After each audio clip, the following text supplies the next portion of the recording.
ये लो, मैंने पानी भी भर कर रख दिया है, अब तुम दवाई खा लो। आज मैं कोशिश करूंगा कि फैक्ट्री से जल्दी आ जाऊं। मैं तो चाह रहा था कि आज मैं छुट्टी ले लूं, लेकिन सेठ मुझे छुट्टी लेने नहीं देगा। आप क्यों इतना परेशान हो रहे हैं? मैंने कहा तो आपसे कि मैं ठीक हूँ, आपको ये सब काम करने की जरूरत नहीं है कोई। आप फैक्ट्री चले जाइए। ऐसे कैसे जरूरत नहीं है? जब एक पति बीमार होता है तो पत्नी उसकी सेवा करती है, वैसे ही जब पत्नी बीमार होती है तो पति को भी तो उसकी सेवा करनी चाहिए। जल्दी से दवाई खा लो, वरना मैं काम पर नहीं जाऊंगा। माधव जानकी को दवाई खिलाता है और उसे सुलाकर रोज की तरह अपने काम पर निकल जाता है। जानकी अपने पति माधव के साथ गरीबी में रूखी सूखी खाकर जिंदगी काट रही थी, लेकिन माधव का प्यार जानकी के लिए धन दौलत से कम नहीं था। गरीबी में भी माधव जानकी को हमेशा खुश रखने की सारी कोशिश करता था। अरे तुम आ गए, मैं तुम्हें ही बुलाने के लिए आ रही थी। पता है आज मैंने तुम्हारा मनपसंद ब्रेकफास्ट बनाया है। चलो आज साथ में बैठकर ब्रेकफास्ट करते हैं। कितना टाइम हो गया है ना हम इस साथ में बैठकर ब्रेकफास्ट करे हुए। मुझे आज एक जरूरी मीटिंग के लिए जाना है, तो मैं बाहर ही ब्रेकफास्ट कर लूंगा। आप क्यों हमेशा मेरे साथ ऐसा करते हैं? हमारी शादी को कितना समय हो चुका है, लेकिन आज तक आपने मुझे प्यार भरी तो बातें भी नहीं की हैं। अगर प्यार भरी बातें करने बैठूंगा तो पैसे कमाऊंगा कब? ये जो तुम इतनी महंगी महंगी साड़ियां गहने पहनती हो, हर रोज पार्टी क्लब में जाती हो, इन सब के लिए जो पैसे लगते हैं ना, उसे मैं कमाता हूँ। अगर एक दिन भी मैं घर पर बैठ गया ना तो जानती हो मेरा कितना नुकसान होगा। इतना कहकर रूपेश अपनी बड़ी सी गाड़ी में बैठता है और अपनी मीटिंग के लिए निकल जाता है।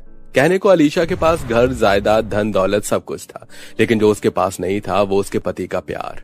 अलीशा और जानकी का घर बिल्कुल आमने सामने ही था। पैसों की घमंड के चलते अलीशा जानकी और उसके पति को अपने सामने कुछ भी नहीं समझते थे और हमेशा छोटी मोटी बातों पर जानकी की गरीबी का मजाक उड़ाते थे। ऐसे ही समय गुजरता है और करवा चौथ का दिन करीब आ रहा होता है। सुनो, कल संडे है, कल तो आपकी छुट्टी रहेगी, तो क्यों ना कल हम साथ में शॉपिंग पर चले? वो अगले हफ्ते करवा चौथ आ रहा है ना, तो मुझे उसके लिए सामान लेना था। संडे होने का ये मतलब नहीं है कि मेरे पास कुछ काम नहीं है। संडे को भी मेरे पास बहुत काम रहता है। तुम्हें शॉपिंग पर ही जाना है ना, तो मेरा कार्ड ले लेना और चली जाना शॉपिंग पर। आपके पास मेरे लिए कुछ घंटे के लिए भी टाइम नहीं है?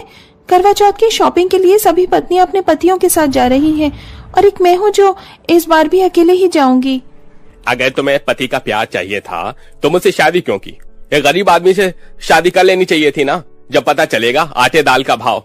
अलीशा को रुपेश की बात सुनकर काफी दुख होता है, लेकिन वो उसे कुछ नहीं कहती और अकेले ही करवा चौथ की शॉपिंग के लिए चली जाती है। अपने गुस्से को शांत करने के लिए अलीशा करवा चौथ पर पहनने के लिए महंगी से महंगी साड़ियां, मेकअप प्रोडक्ट्स और भी कई तरह की चीज लेती हैं और लाखों रुपए की शॉपिंग कर अपनी बड़ी सी गाड़ी में बैठकर आ जाती हैं कि तभी अलीशा को आंगन में झाड़ू लगाते हुए जानकी दिखाई देती है। अब आएगा ना असली मजा, जब आग लगाती हूँ इसके अंदर में। आज देखती हूँ ये कैसे नहीं जलती मुझसे। अलीशा अपने सारे शॉपिंग के बैग्स लेकर सीधा जानकी के पास जाती है। हाय जानकी, कैसी हो तुम? ये देखो मैंने करवा चौथ के लिए कितनी सारी शॉपिंग करी है। पता है आज मैंने पूरे 2 लाख रुपए की शॉपिंग की है और ये तो बस थोड़ी ही है, अभी तो मुझे बाकी की और भी शॉपिंग करनी है। वैसे तुमने क्या क्या ले लिया करवा चौथ के लिए? अभी तो मैंने कुछ भी नहीं लिया है, वो उनकी तनख्वाह नहीं मिली है ना, इसीलिए जैसे मिल जाएगी मैं भी अपने लिए एक साड़ी ले लूंगी। तुम बिल्कुल सही कह रही हो, वैसे भी तुम गरीबों की औकात ही क्या होती है। देखो अगर तुम्हें करवा चौथ पर साड़ी चाहिए तो मुझे बता देना, मेरे पास ढेर सारी साड़ियां हैं, एक तुम्हें भी दे दूंगी। इतनी सारी औरतों को दान करती हूँ तो क्या अपनी पड़ोसन को नहीं कर सकती मैं? चलो मैं चलती हूँ। वो क्या है ना, आज मेरे पार्लर में अपॉइंटमेंट थी। वैसे मैं खूबसूरत पहले से ही हूँ, लेकिन करवा चौथ के लिए बहुत ज्यादा सुंदर लगना चाहती हूँ। इतना कहकर अलीशा वहाँ से चली जाती है। जानकी अलीशा की आदतों से अच्छी तरह से वाकिफ थी, इसलिए अलीशा की बातों को नजरअंदाज करते हुए अपने घर के सारे काम करने लगती है। लेकिन अलीशा की ये सारी बातें जानकी का पति माधव सुन लेता है, जिसे सुन उसे काफी ज्यादा बुरा लगता है। जानकी को इन सभी बातों का कितना बुरा लगा होगा ना। वो बेचारी तो मुझसे कभी कुछ नहीं कहती, लेकिन मेरा भी तो फर्ज बनता है कि मैं उसके लिए कुछ करूं। माधव अपने सेठ से कुछ पैसे मांगता है, लेकिन सेठ उससे पैसे देने से मना कर देता है, जिसके चलते माधव के पास एक ही रास्ता बचता है। माधव अपनी एक पुरानी साइकिल से हर रोज फैक्ट्री जाया करता है। माधव के पास उस साइकिल को बेचने के अलावा कुछ नहीं होता, इसलिए वो साइकिल को बेचकर उससे मिलने वाले पैसों से जानकी के लिए साड़ी, चूड़ी और बिंदी लेकर आता है। देखो जानकी, मैं करवा चौथ पर तुम्हारे लिए क्या तोहफा लाया हूँ। लेकिन इसके लिए आपके पास पैसे कहाँ से आए? और आज आप पैदल घर क्यों आए हैं? आपकी साइकिल कहाँ है?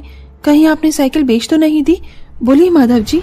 तुमसे झूठ नहीं कहूंगा, हाँ मैंने वो साइकिल बेच दी, क्योंकि मैं नहीं चाहता था कि इस साल भी तुम पिछले साल की तरह करवा चौथ पर एक पुरानी सी साड़ी पहनो। मैं तुम्हें सारी खुशियां तो नहीं दे सकता, लेकिन जितने मेरे हाथ में है उतनी तो दे ही सकता हूं ना।